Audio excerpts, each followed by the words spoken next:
Okay, so I need to tell you something, and honestly, the timing of this is pretty wild, because tomorrow, Thursday, February 26th, Mercury officially stations retrograde, and I know, everyone groans when they hear Mercury retrograde. But this one is genuinely different, and I really mean that. This isn't just another retrograde where your texts don't send and your flights get delayed. I believe this is one of the most emotionally significant retrogrades we're going to experience this entire year. And here's why. It's happening in Pisces, which is already the most nostalgic, emotional, and boundary-dissolving sign of the zodiac. But on top of that, it's stationing at a very specific degree that, according to ancient symbolism, literally represents a medium conducting a seance, like summoning the past into the present. Does that give you chills? Because it should. And if you've been feeling strangely emotional this week, like old memories keep surfacing, or you've been crying over things you can't even explain, stay with me on this one.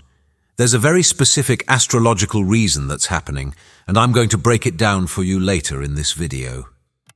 But first, I need to explain what makes this retrograde so different from every other one we've experienced, because right now, as we speak, we're standing at the end of a massive 15-year cycle.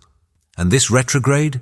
I think it's the universe's way of forcing us to finally close that chapter before we can move forward. So if you're ready, let's get into this. This isn't just another Mercury retrograde. It's the end of an era.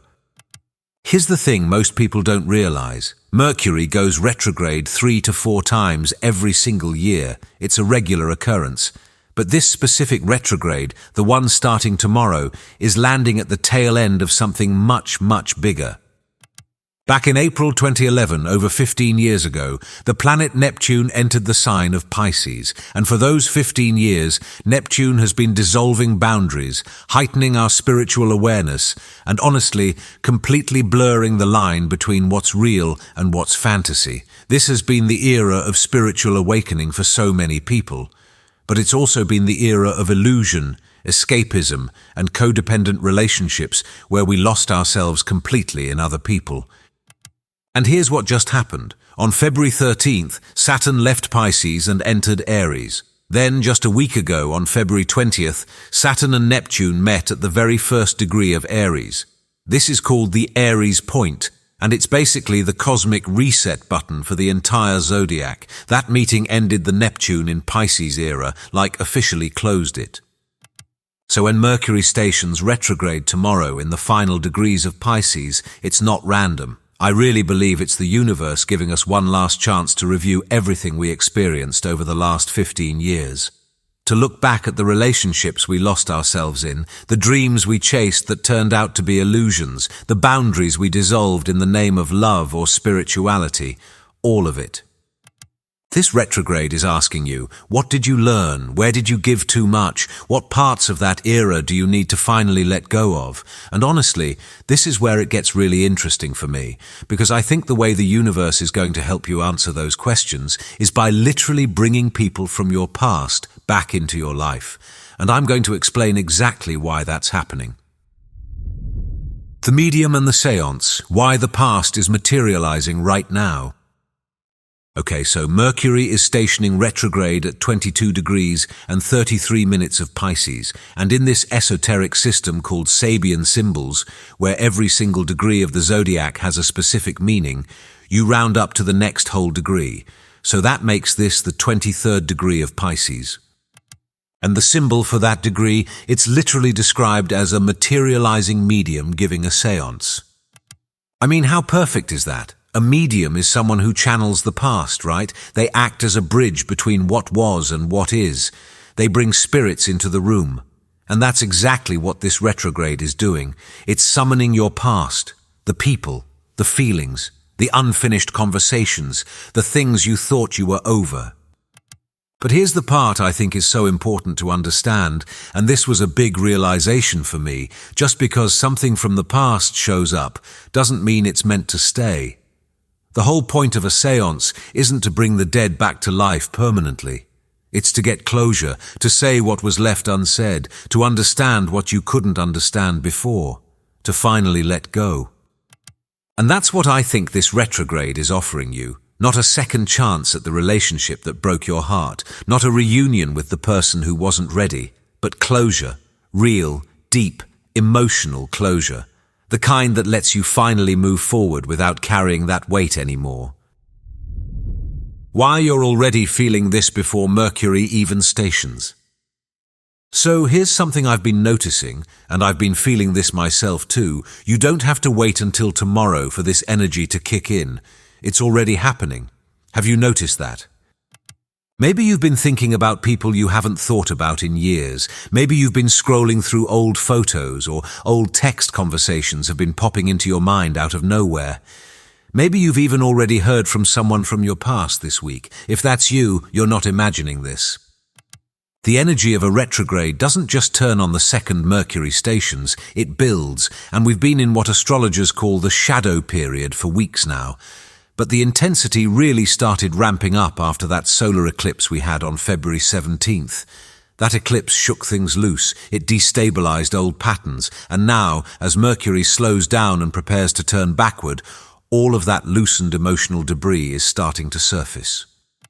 And honestly, I think your body has been feeling this too. Have you been more tired than usual, emotional for no reason, waking up at strange hours in the middle of the night, maybe around 2 or 3 a.m.? That's not insomnia. I really believe that's your subconscious processing all of this energy. Your mind is trying to sort through everything before the retrograde officially begins. It's like your soul is doing prep work. The 3 signs who will feel this the most: Virgo, Scorpio, and Pisces. Okay, so while everyone is going to feel the emotional pull of this retrograde to some degree, there are 3 zodiac signs that are astrologically positioned to experience the most intense, life-altering encounters with people from their past. And those signs are Virgo, Scorpio, and Pisces. Now, if you're not one of those 3 signs, don't click away, because I still think this applies to you. But if you are one of these signs, or if you have significant placements in these signs in your chart, I really want you to pay attention to this part. For Virgo, this retrograde is happening in your 7th house. That's the house of partnerships, committed relationships, and one-on-one connections. On top of that, Saturn just entered your 8th house on February 13th, the house of deep intimacy, shared resources, and transformation, so you're being hit from both angles right now.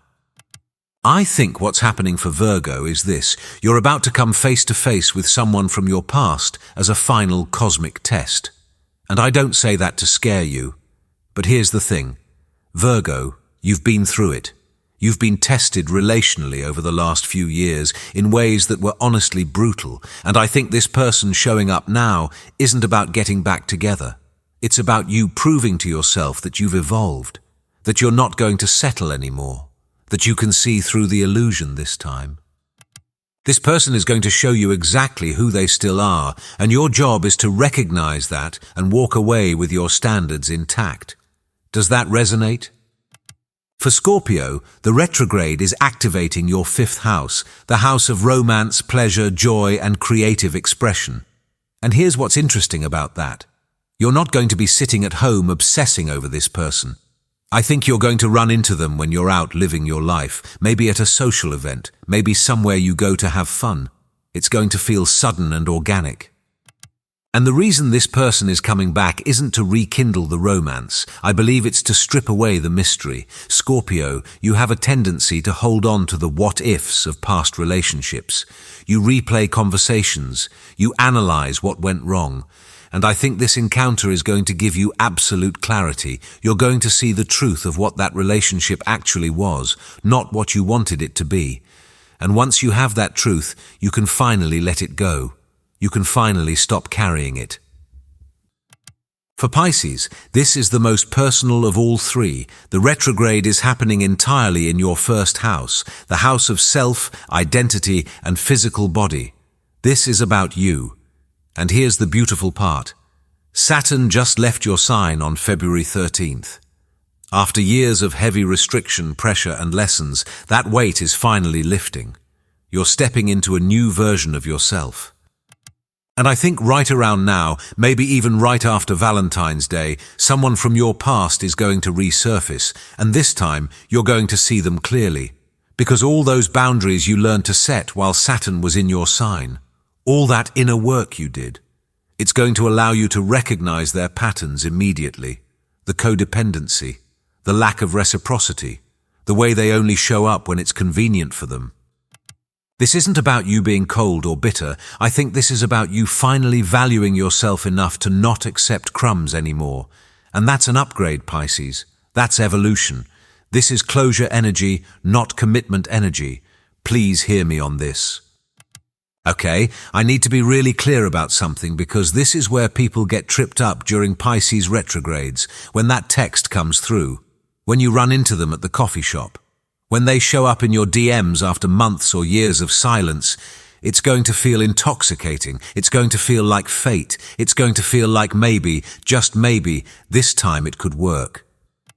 And I'm not saying it can't. There are rare cases where timing has genuinely shifted, where both people have done the work, where a real second chance is possible. But those cases are the exception, not the rule. Pisces energy blurs boundaries. It makes you romanticize the past. It makes you forget why you broke up in the first place. It makes you project growth onto someone who hasn't actually changed. And Mercury being retrograde on top of that. It's like adding a fog machine to an already hazy situation.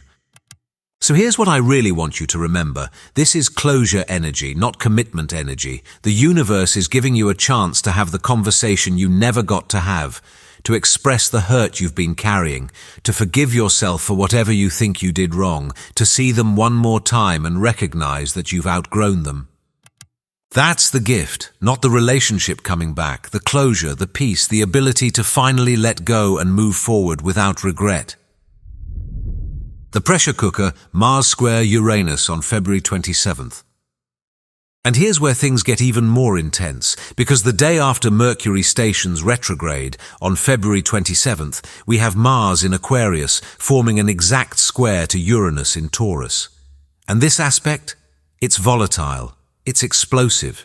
It's the kind of energy that forces sudden breaks and radical shifts.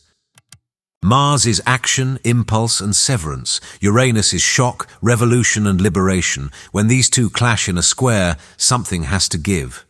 And I think what's going to happen is this: any relationship or situation that's been barely holding on is going to crack wide open.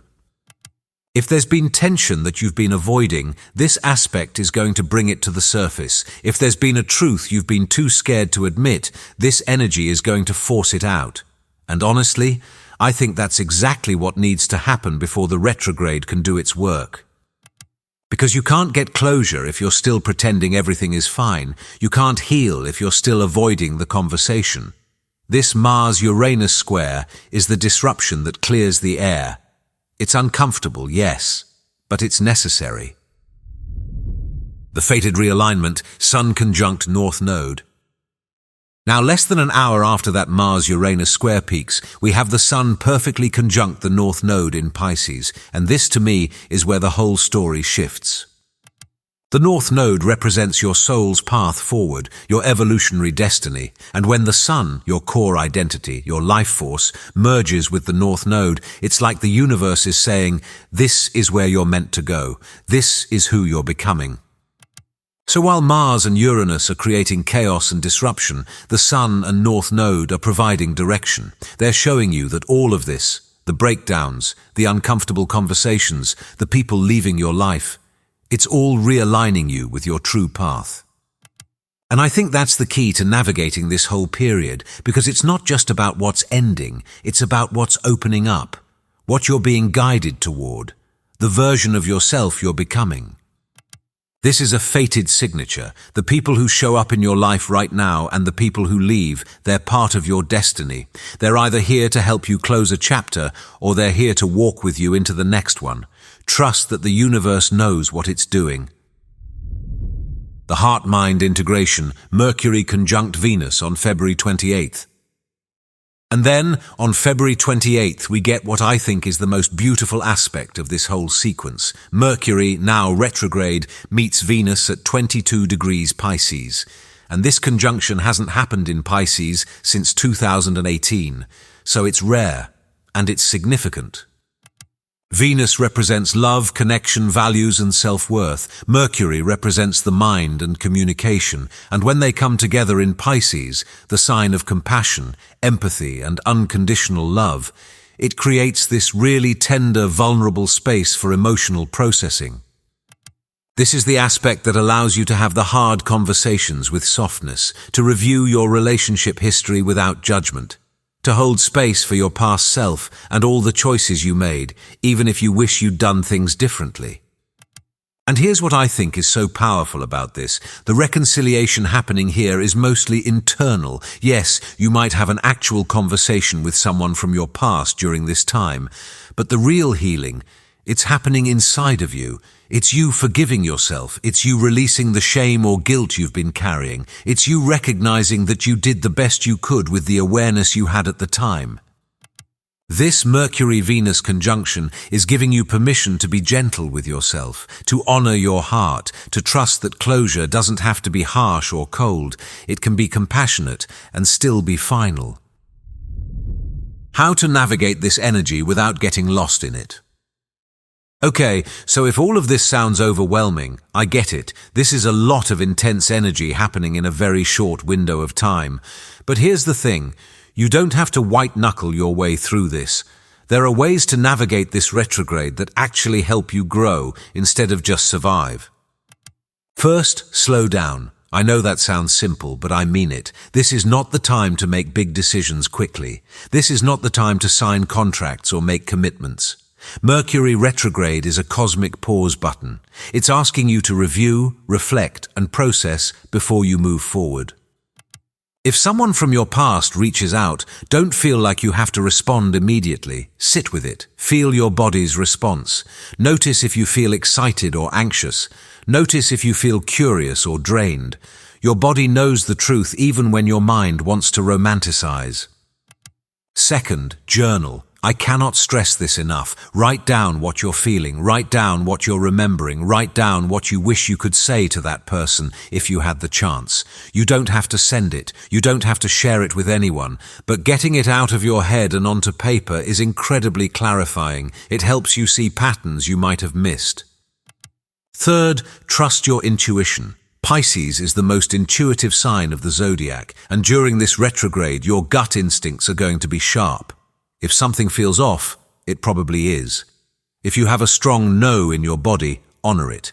You don't owe anyone an explanation for protecting your peace. And finally, and this is important, don't confuse nostalgia with compatibility. Just because you had chemistry with someone in the past doesn't mean you're meant to be with them now.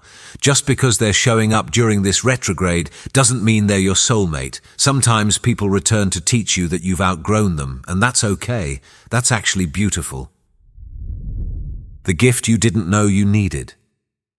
I want to end on this because I think it's the most important part. This retrograde might feel difficult. It might bring up emotions you thought you'd buried. It might force you to face people and situations you've been avoiding.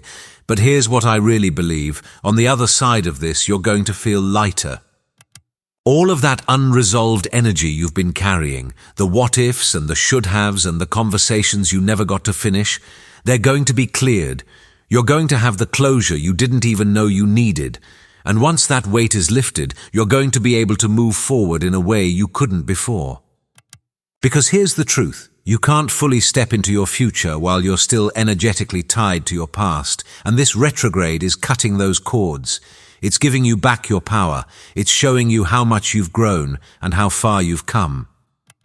So if someone from your past shows up this week, don't panic, don't spiral. See it for what it is, a cosmic gift, a chance to finally get the ending you deserved, a chance to speak your truth without anger or resentment, a chance to look them in the eye and realize you don't need them anymore. And then, when Mercury stations direct on March 20th, you're going to walk away from this retrograde a different person, freer, clearer, more aligned with who you're actually becoming. And honestly, I think that's worth every uncomfortable moment between now and then. Alright, if you're still here, thank you so much for watching. If this video resonated with you and you want to see more content like this, I'd really appreciate it if you hit that subscribe button. It helps more than you know. And please, drop your experiences in the comments. I really want to hear what you've been going through. Are people from your past already showing up? What signs are you seeing? I read every single comment, and we're all in this together. Take care of yourself, and I'll see you in the next one.